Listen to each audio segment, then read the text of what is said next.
인천 미추홀구의 한 아파트. 외벽 곳곳에 전세 사기 피해를 알리는 현수막이 나부낍니다.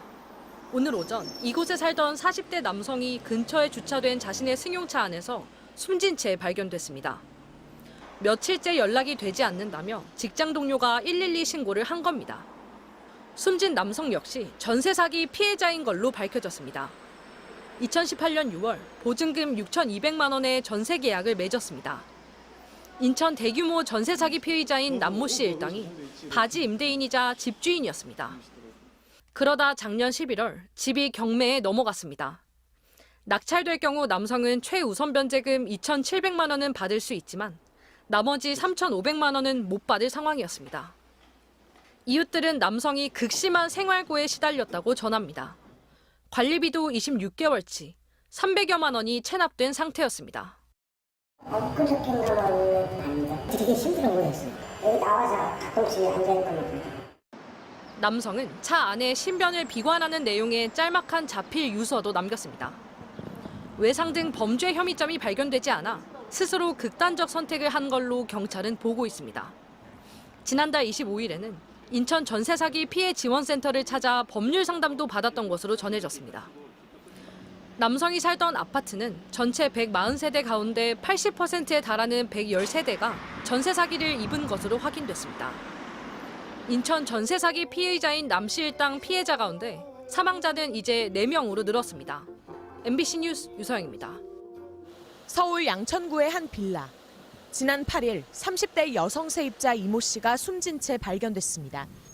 이 씨의 임대인은 무자본 갭투기 방식으로 1,100여 채의 주택을 보유했던 김모 씨.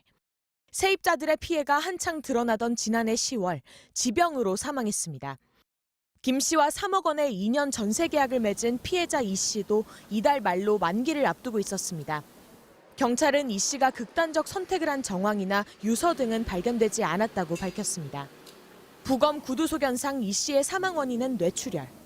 유족은 평소 지병이 없던 이 씨가 지난해 전세 사기 피해를 인식한 뒤 극심한 스트레스와 피로에 시달렸다고 말했습니다. 작년 12월 이 씨가 지인과 나눈 온라인 대화.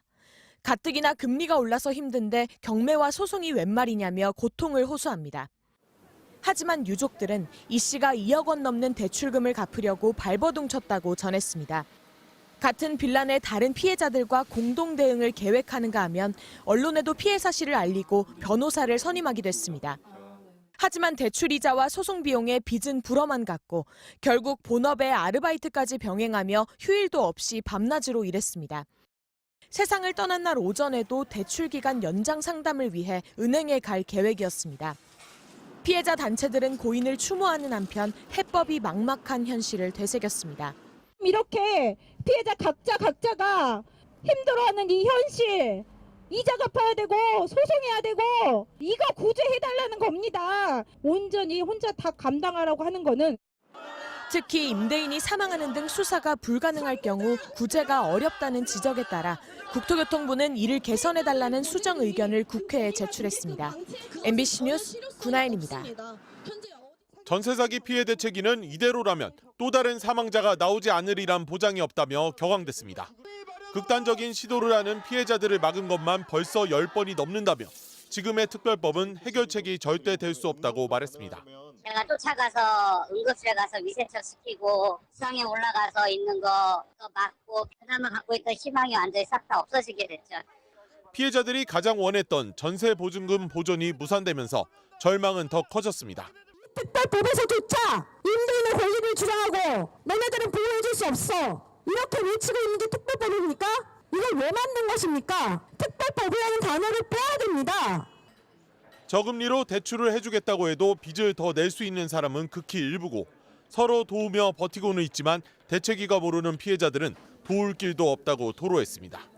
불안하고 지치고 힘들고 말해도 호소할 데도 없고 서로 윗집에서 뭐 이상한 소리 들리면 전화해서 막 경찰 부르고 해가지고. 전 재산을 빼앗긴 피해자들의 일상은 송두리째 흔들렸고 생의 의지조차 사라질 정도로 완전히 파괴됐습니다. 하지만 현행법은 경제범죄 피해자는 법적인 보호 대상에서 제외돼 있습니다. 생명 신체에 대한 피해를 입은 경우에만 한정해서 보호를 하고 있기 때문에 중대한 경제적 피해가 있는 경우에는 사실상 그 보호에 관한 입법적 공백이 있다고 볼 수 있습니다. 피해 대책위는 사실관계를 파악한 뒤 유가족 등과 협의를 통해 향후 대응 방향을 정할 계획입니다. MBC 뉴스 정동욱입니다. 여야는 최대 쟁점이었던 전세 사기 피해자의 임차 보증금 구제 방안에 대해선 결국 합의 도출에 실패했습니다. 대신 선순위 채권자에 밀려 보증금을 한 푼도 건지지 못하는 피해자들을 위해 최우선 변제금만큼을 최장 10년 동안 무이자로 빌려주기로 했습니다. 최우선 변제금 기준도 근저당 설정 당시가 아닌 지금 시점을 적용하기로 했습니다. 인천 미추홀구 피해자의 경우 4,800만 원까지는 무이자로 이를 초과하는 돈은 1에서 2%의 낮은 금리로 돈을 빌려 다른 전셋집을 얻을 수 있게 됩니다.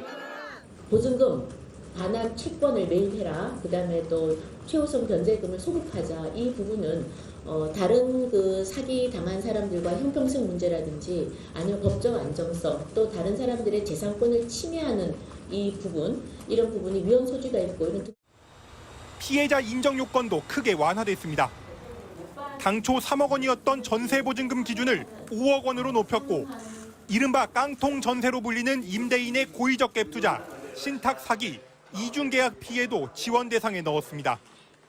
입주 전 사기 피해자는 들에 대한 구제 사기 피해자로 특정을 받지 못해서 이분들도 대통령령에 따라서 긴급 주거 지원이라든지 대출이라든지 추가 지원을 받도록 길게는 20년에 걸쳐 무이자로 기존 전세 대출을 나눠 갚도록 하는 한편 연체 사실의 신용정보 반영을 유예해 추가 대출도 받을 수 있게 했습니다. 피해자에게 우선 매수권을 주거나 LH가 공공 매입해 거주권을 보장하는 등 기존 대책도 합의안에 담겼습니다. 최선의 법안을 드리지 못해서 참 안타깝습니다. 그럼에도 불구하고 전세사기 특별법을 기다리는 분들이 많고 또 양당의 합의 의지가 확고했기 때문에 이후에 수정 보완을 여야는 이번 특별 법안을 국토위와 법사위 전체 회의를 거쳐 오는 25일 본회의에서 합의 처리할 방침입니다. MBC 뉴스 손한입니다.